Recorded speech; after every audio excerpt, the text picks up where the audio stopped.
नमस्कार, आप सभी का स्वागत है खबरें आज तक में। तो आइए आज हम आपको लेकर चलते हैं देश और दुनिया की कुछ तमाम बड़ी खबरों की ओर। अब चीन जाएंगे देसी जेम्स बॉन्ड अजीत डोभाल, जाने क्या है वजह। भारत चीन सीमा विवाद पर विशेष प्रतिनिधित्व वार्ता के लिए राष्ट्रीय सुरक्षा सलाहकार अजीत डोभाल चीन जाएंगे।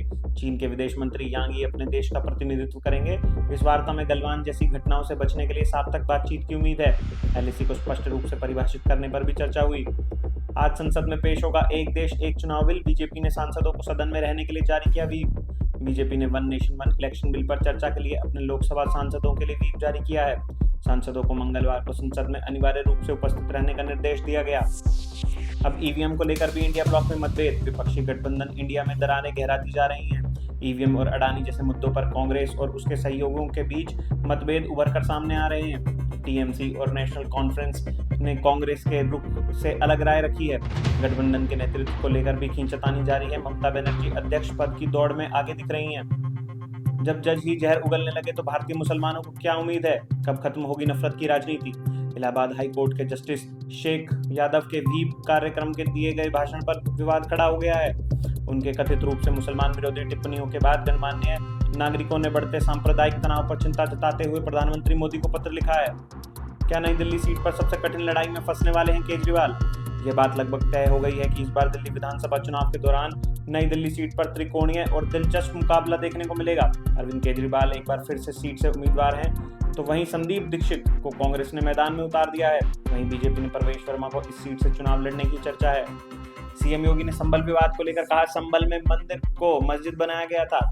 सीएम योगी ने कहा कि 1947 से लेकर अब तक संभल में अलग अलग दंगों में 209 हिंदुओं को मारा गया है, जबकि 1978 से लेकर अब तक एक प्राचीन शिव मंदिर को खुलने भी नहीं दिया गया था। सीएम योगी ने कहा कि संभल में किसने भी पत्थरबाजी की या माहौल खराब करने की कोशिश की, उसे बख्शा नहीं जाएगा। आरजेडी कांग्रेस में क्यों हो रही बयानबाजी, प्रेशर पॉलिटिक्स वाले गेम में चैंपियन रहे हैं लालू। बिहार में अगले साल विधानसभा चुनाव होने वाले हैं। राजनीतिक दलों ने अभी से तैयारी शुरू कर दी है। लालू यादव ने इंडिया गठबंधन में ममता बनर्जी के नेतृत्व का समर्थन किया है। इसके बाद से बिहार कांग्रेस ने मोर्चा खोल दिया है। अब कांग्रेस 70 सीटों पर चुनाव लड़ना चाहती है। दोनों दल गठबंधन में अपनी स्थिति मजबूत करने की कोशिश कर रहे हैं। दिल्ली मुख्यमंत्री महिला सम्मान योजना, अब हर महीने मिलेंगे 1000 रुपए, जानी क्या है शर्तें और आवेदन का तरीका। दिल्ली विधानसभा चुनाव से पहले आम आदमी पार्टी के मुखिया अरविंद केजरीवाल ने मुख्यमंत्री महिला सम्मान योजना की घोषणा की है। इस योजना में पात्र महिलाओं को 1000 रुपए हर महीने दिए जाएंगे। आवेदन के लिए Aadhaar card, voter ID, PAN card, bank detail, पते का प्रमाण और आय प्रमाण पत्र आवश्यक है। एलआईसी बीमा सखी योजना के लिए कैसे करें अप्लाई, कितने घंटे करना होगा काम और क्या है योग्यता। महिलाओं के लिए एक खास योजना एलआईसी बीमा सखी योजना लॉन्च हुई है। यह 3 साल की स्टाइपेंड वाली योजना है, जिससे पहले साल 7000 रुपए महीने दिए जाएंगे। 18 से 70 वर्ष तक की महिलाएं बीमा सखी बनने के लिए आवेदन कर सकती हैं। योजना के लिए न्यूनतम योग्यता 10वीं पास है। इस योजना के तहत आवेदन शुल्क 650 रुपए है, जिसमें 150 रुपए एलआईसी की फीस और 500 रुपए IRDAI परीक्षा शुल्क के तौर पर शामिल है। वोडाफोन आइडिया 5G की शुरुआत 17 जगहों पर रहने वाले लोग ही कर पाएंगे यूज। वोडाफोन आइडिया ने भारत के 17 शहरों में 5G नेटवर्क लॉन्च किया है। 3.3 गीगाहर्ट्ज और 26 गीगाहर्ट्ज स्पेक्ट्रम पर आधारित यह सेवा चुनिंदा क्षेत्रों में प्रीपेड और पोस्टपेड दोनों ग्राहकों के लिए उपलब्ध है। प्रीपेड यूजर्स को 475 के पैक से और पोस्टपेड यूजर्स को RTX 1101 प्लान से रिचार्ज कर इस सेवा का लाभ उठा सकते हैं। EPFO का नया नियम, PF निकालने के लिए दिया जाएगा स्पेशल कार्ड, ATM में कर पाएंगे यूज। EPFO यूजर्स के लिए बड़ी खुशखबरी, अब ATM से सीधा कैश निकाल सकेंगे। श्रम मंत्रालय सचिव सुमिता डावरा ने इसकी पुष्टि की। सेटलमेंट के बाद लाभार्थी को ATM कार्ड मिलेगा। यह सुविधा 2025 से मिलेगी। इसके लिए IT सिस्टम को अपडेट किया जा रहा है। यह कदम यूजर्स के लिए फायदेमंद होगा। घर की छत पर लगाएं सोलर, सरकार दे रही सब्सिडी। अपने घर की छत पर सोलर पैनल लगाकर मुफ्त बिजली पा सकते हैं। सरकार आपको सोलर पैनल लगाने पर सब्सिडी दे रही है। आप ऑनलाइन आवेदन करके इस योजना का लाभ उठा सकते हैं। आपको बस अपनी बिजली कंपनी और अन्य जानकारी देनी होगी। सरकार आपको प्रति किलोवाट 18,000 रुपए तक की सब्सिडी दे सकती है।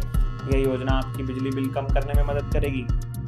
कश्मीर, लद्दाख और अरुणाचल पर खत्म होगा भारत का कब्जा, जानिए चीन ने के इस दावे की सच्चाई। सोशल मीडिया पर वायरल हो रही कश्मीर, लद्दाख और अरुणाचल पर खत्म होगा भारत का कब्जा, जानिए चीन के इस दावे की सच्चाई। सोशल मीडिया पर वायरल हो रही एक खबर में दावा किया जा रहा है कि चीन ने लद्दाख, कश्मीर और अरुणाचल प्रदेश पर भारत का दावा खत्म होने की बात कही है। तो जब टीम की पड़ताल में यह दावा झूठा पाया गया, चीन सरकार की ओर से ऐसा कोई बयान नहीं आया है। भारत दौरे पर श्रीलंका के राष्ट्रपति ने दिया ऐसा बयान, चीन को पक्का लगेगी मिर्ची। श्रीलंका के राष्ट्रपति अनुरा कुमार दिसानायक ने भारत दौरे पर ऐसा बयान दिया है जिसे सुनकर चीन को मिर्ची जरूर लगेगी। प्रधानमंत्री नरेंद्र मोदी से बातचीत के बाद श्रीलंकाई राष्ट्रपति ने दो टूक कहा कि वह अपनी जमीन भारत विरोधी गतिविधियों के लिए इस्तेमाल नहीं होने देंगे। चीन के बढ़ते प्रभाव के बीच यह आश्वासन बेहद महत्वपूर्ण है। चीन पाकिस्तान के रिश्ते में दरार और ड्रैगन का डर और इस्लामाबाद के घबराने की वजह। बीते कुछ दिनों में पाकिस्तान में चीनी कर्मचारियों की सुरक्षा का मुद्दा दोनों देशों के लिए बीच तनाव की वजह बन रहा है। चीन का अपने नागरिकों की सुरक्षा को लेकर डर बना हुआ है, तो पाकिस्तान को बीजिंग की ओर से सख्त कदम उठाने की चिंता है। ये दोस्त अजरबैजान ने मांगे भारत से हथियार, खास दोस्त से भेजा मैसेज। आर्मेनिया के साथ लंबे समय से संघर्ष में उलझे अजरबैजान ने भारत से हथियार खरीदने की इच्छा जाहिर की है। अजरबैजान ने सीधे भारत से हथियार न मांगकर एक तीसरे दोस्त देश के माध्यम से नई दिल्ली को यह संदेश भेजा है। अजरबैजान का ये अनुरोध इसलिए दिलचस्प है क्योंकि पिछले वर्षों से तुर्की और पाकिस्तान से हथियार मिलते रहे हैं। वहीं उसके दुश्मन आर्मेनिया ने भारत से कई हथियार और रक्षा प्रणालियां खरीदी हैं। इजराइल ने 12 साल बाद बोला सबसे बड़ा हमला। सीरिया में आया तेज भूकंप, परमाणु बम विस्फोट जैसा दिखा नजारा। इजराइल ने सीरिया के टार्टस शहर में 12 साल का सबसे बड़ा हमला बोला है। यह हमला इतना जोरदार था कि पूरे इलाके में भूकंप आ गया। रिक्टर पैमाने पर इसे 3 मापा गया है। इस हमले के बाद आग का विशाल गोला देखा गया। यह ठीक उसी तरह से होता है जैसे परमाणु विस्फोट में होता है। बर्फीली हवाओं से देश समेत उत्तर भारत में ठिठुरन बढ़ी। इन राज्यों में बारिश का अलर्ट। उत्तर भारत में शीतलहर का प्रकोप जारी है। दिल्ली में तापमान 5 डिग्री तक गिर गया है। कश्मीर में शीतलहर से कुछ राहत मिली है, जबकि राजस्थान में कड़ाके की ठंड बनी हुई है। अगले कुछ दिनों तक उत्तर पश्चिमी और मध्य भारत में शीतलहर जारी रहने की संभावना है। तमिलनाडु और अंडमान निकोबार द्वीप समूह में बारिश की आशंका है। तो इसी प्रकार की देश और दुनिया की तमाम बड़ी खबरें जानने के लिए हमारे साथ बने रहें और देखते रहें खबरें आज तक।